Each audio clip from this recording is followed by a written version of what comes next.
Hey guys, it's me Mr. 250, and welcome back to Higurashi.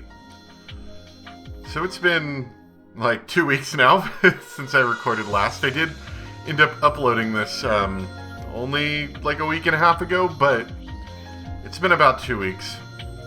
Vacations and work and everything just kind of slow it all down, but I'm gonna go a little bit longer today. I've got some extra time.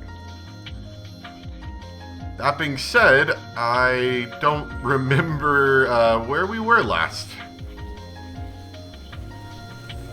So I may have to do a little trial and error to figure this one out. Has Irie reminisced yet? He has. Okay, cool. I've wanted to become a doctor ever since I was little. Doctors make a lot of money. People look up to doctors. I think those are the kind of reasons I had. So when I played with my friends, I always acted like a doctor. I cleaned their wounds and applied ice packs with my friends sprained their ankles using what I learned from household medical books. Everyone, including me, believed that I'd be a doctor one day. My family was poor, so they praised me for that goal. They told me that I needed to study a lot to become a doctor. So they borrowed some pseudo-medical books from the local library for me. The rental fees weren't cheap, so I would speed read one book in a day, and the next day my parents would go back to the store to exchange it for a different book, saying they accidentally borrowed a book they already borrowed before. By doing so, my parents borrowed 2 books for the price of 1. Of course, now I know those books were rather useless, but they were highly motivational just the same. My neighbors called me Dr. Kyosuke-kun, and I was always picked for class health officer at school. Even my teachers helped me with the classes I needed to become a doctor. Of course, in reality, becoming a doctor isn't as easy as it might seem. I had to study diligently, and the path was most definitely rough. To become a doctor, one must attend college. Since my family was poor, I was told I wasn't allowed to go to an expensive private school. So I had to be admitted to a national public university. My grades weren't bad, but the admission rate to national public universities is very marginal. Especially since I wanted to go to a medical school, my chances were even smaller.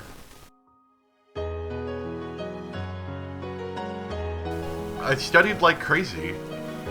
My only driving force was my childhood dream of becoming a doctor.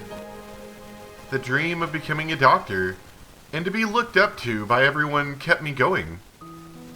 And I was admitted. I wasn't at the top of the list, but I made it in.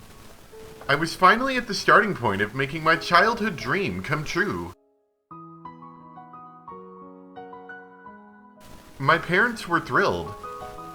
Neither my father nor my mother went to college, so they were proud of their son getting into a public medical school. They invited our relatives over to celebrate.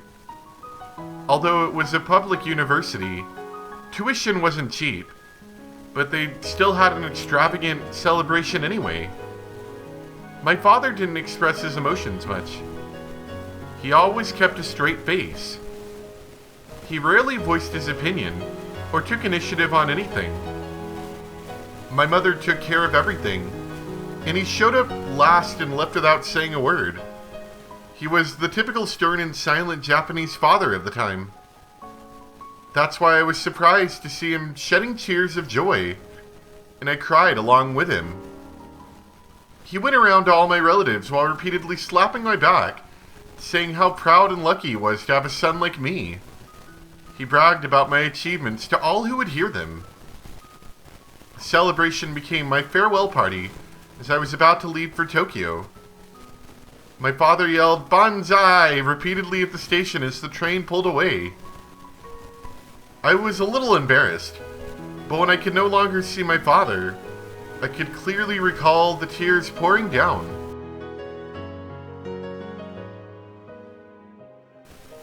The days of hellish studying and exams began after that. Some days I was tempted to just give up and submit myself to the lavish lifestyle of the city. But the letters from my family always encouraged me and gave me the strength to go on. My dream, then, was to open up my own clinic in my hometown so I could contribute to the region. I never even dreamed of getting involved with brains. One day, I noticed a difference in a letter from my family. The letter said the usual things about how it was at home, and asked how I was doing. But the postscript was what caught my attention. Your father has become really violent lately. Sometimes he turns the house upside down, and I don't know what to do. I just couldn't picture him acting viciously. I was extremely surprised. Did something happen? But in the postscript, my mother said that there was nothing she could think of. My mother and father had been together for a long time. They'd been together since well before I was born. So she noticed things that I couldn't. She couldn't even think of a reason why my father had become so violent. What happened? They got along so well.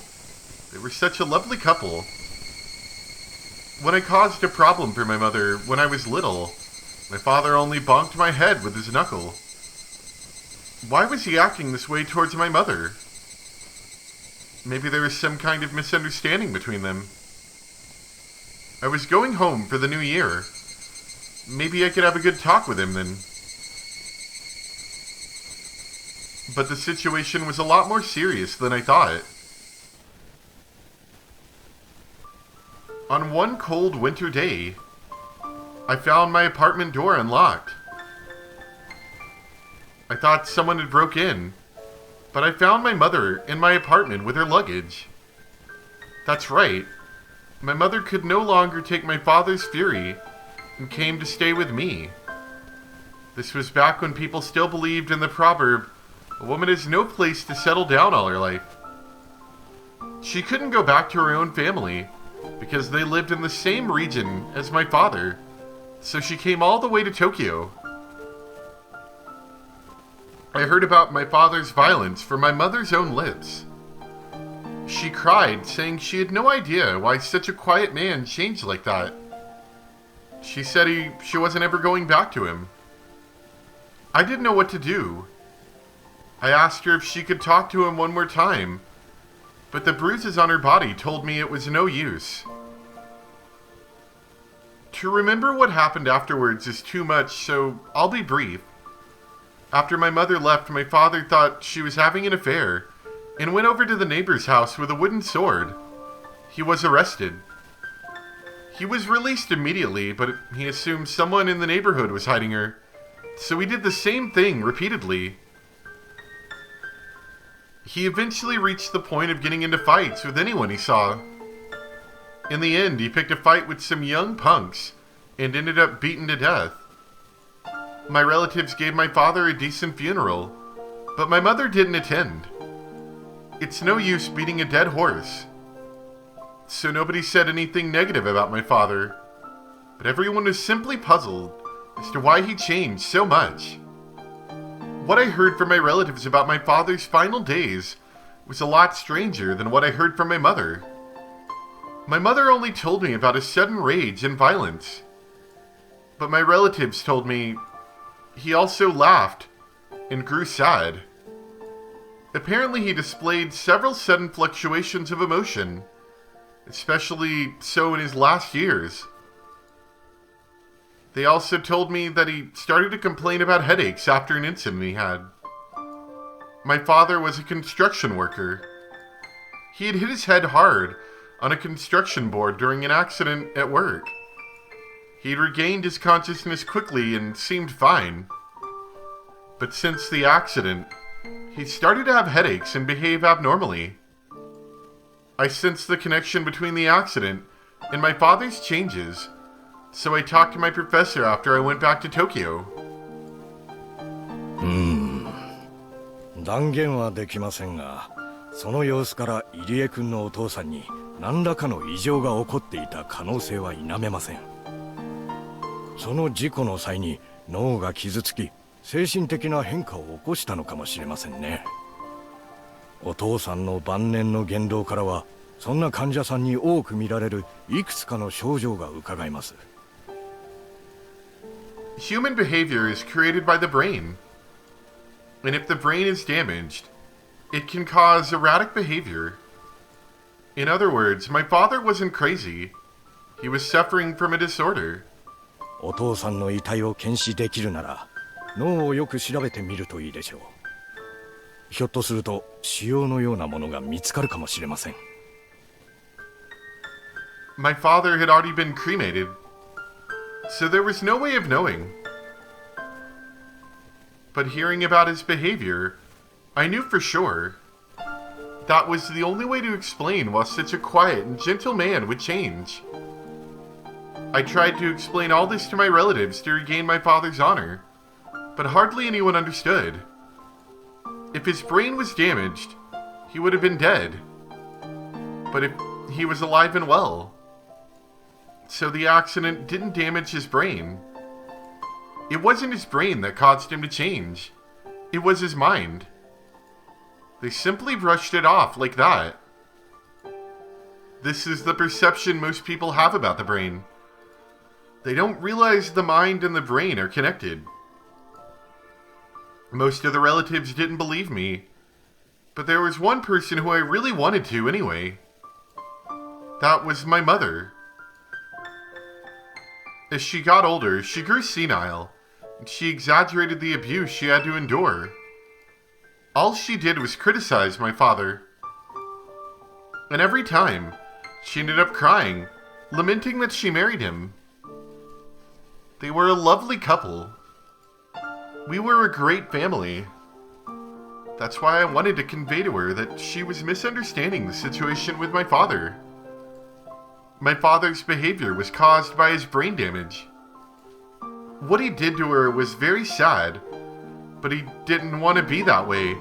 I told her that he wasn't at fault. But my mother didn't understand. Before she took her last breaths, I begged her to forgive my father. But her final words were, "Please don't bury me next to that man."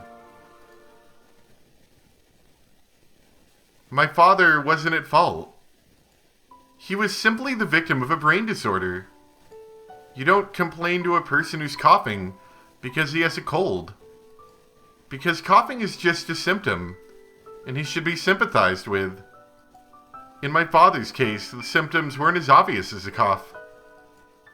They took the form of changes in personality, which are much harder to recognize. If I had studied the brain more, I could have explained it better to my mother, so that she could have understood him. Then they could have been a nice couple again in heaven. When I realized that, I cried. And I also realized that there are plenty of people like my father in this world, who are suffering from a disorder, yet they're misunderstood and despised for it. And then I found out. I found out about a miraculous cure for such disorders called a lobotomy. Ever since that day, I spent my days learning about the brain, so I could help people who are suffering from mental illnesses. My father is gone. But if he were still alive, I could cure him myself. So he and my mother could reconcile. That's the main reason why I'm here.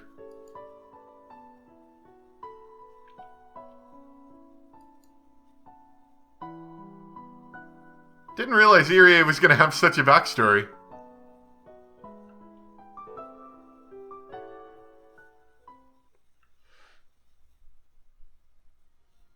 Alright, I'm going to take a real quick break. I need to grab some more water. I'll be right back. Alright, welcome back. Still trying to figure out where to go from here. Did Kozume-sensei die? No. Okay, he didn't die. I don't think any of these are right.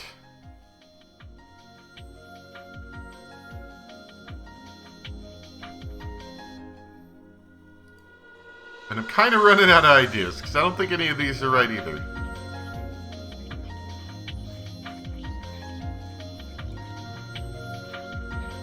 So I am gonna, I don't know. I feel like randomly selecting is not the best decision, you know, but kind of at the point where that might be the way I need to go.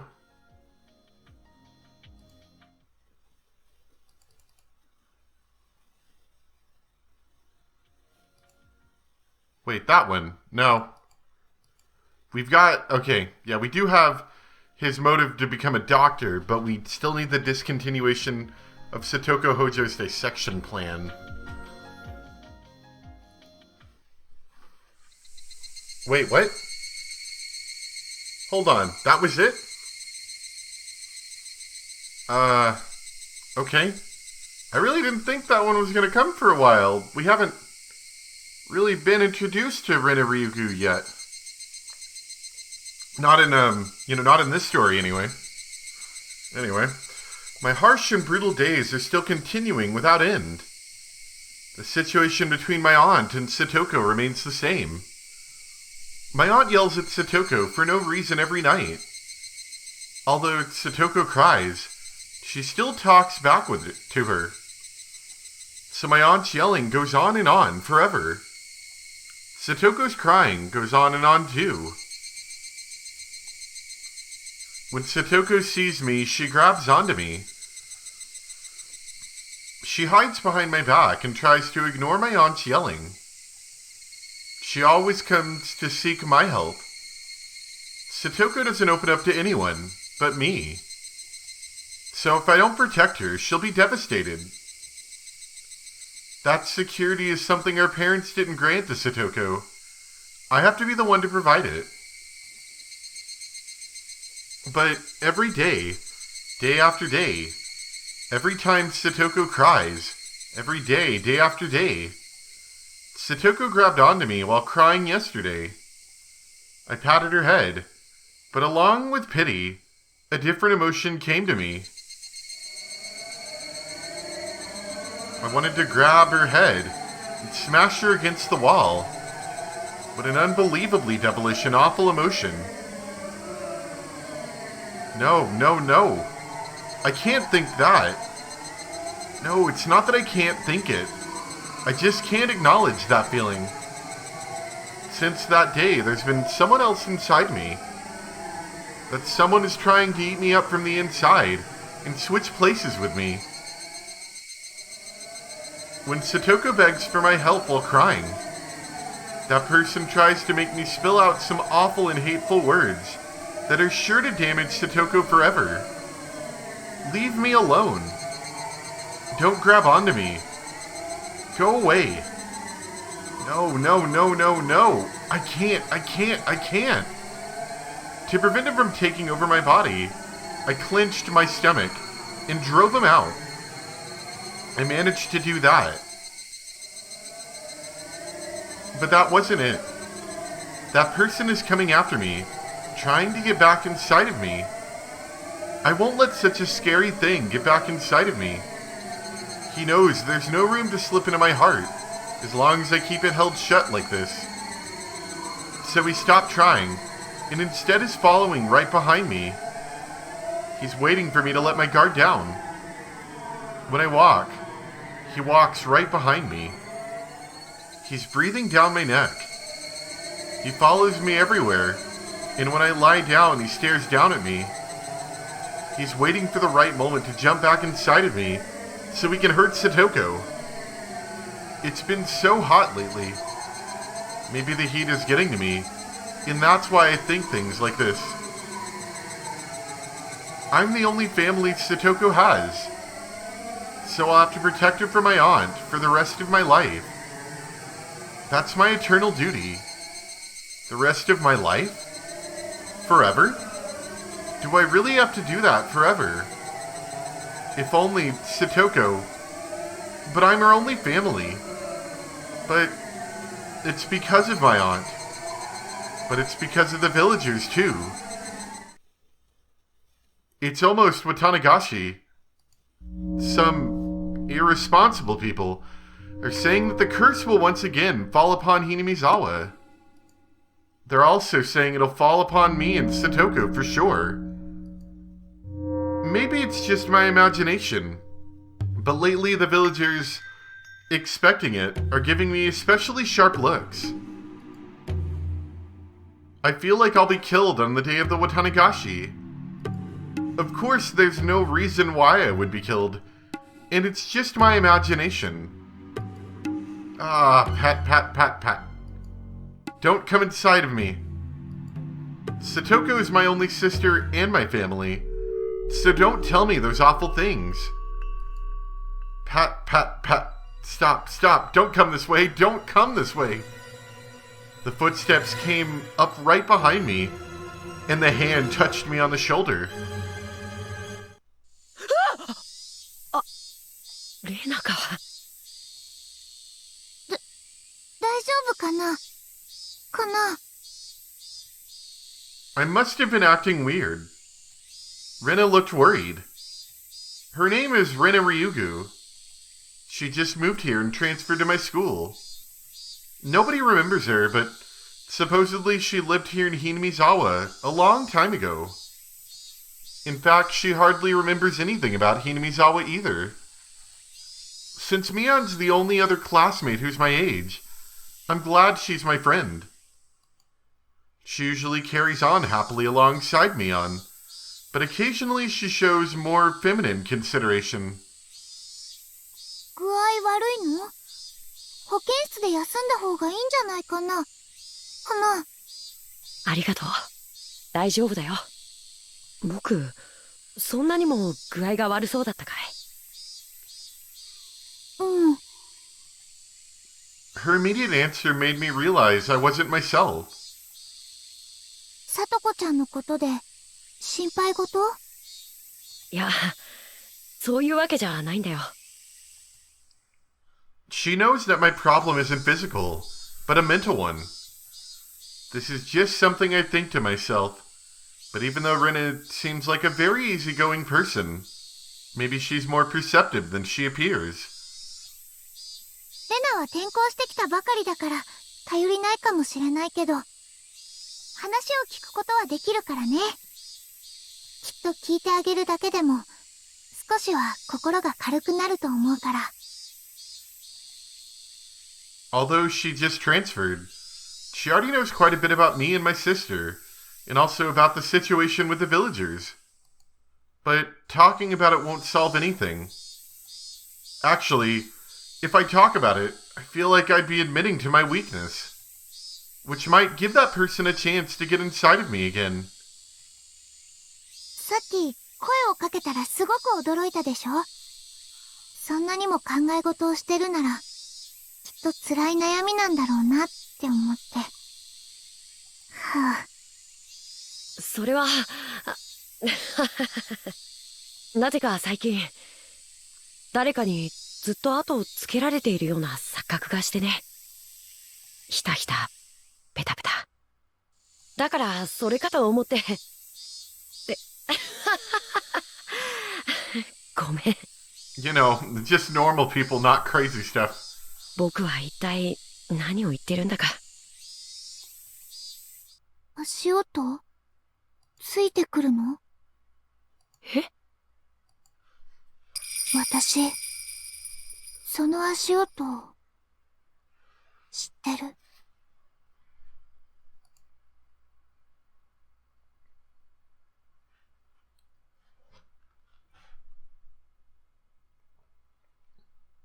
I was kind of surprised it let me pick this one. I want to reread what it said. What was this? So, Satoshi Hojo's awareness of his sins is required. And the forgiveness of Rena Ryuku's sins. That's what I just did. I wasn't aware that Rena Ryugu's sins were forgiven in this. And I wasn't aware that Satoshi Hojo had awareness of his sins. So that's kind of weird. Anyway. Ryugu, so have we had the Ryugu family move then? If she's at the school now? So we should be able to do this because we have done the watermelon one then. No. Okay. So the Ryugu family is not moved. That's kind of weird, I'm gonna be honest. Okay, so I guess at this point I can assume that Satoshi Hojo's awareness of his sins is done. And I'm pretty sure the Fruita couple has already died, so we can do that one. Or not? This is weird.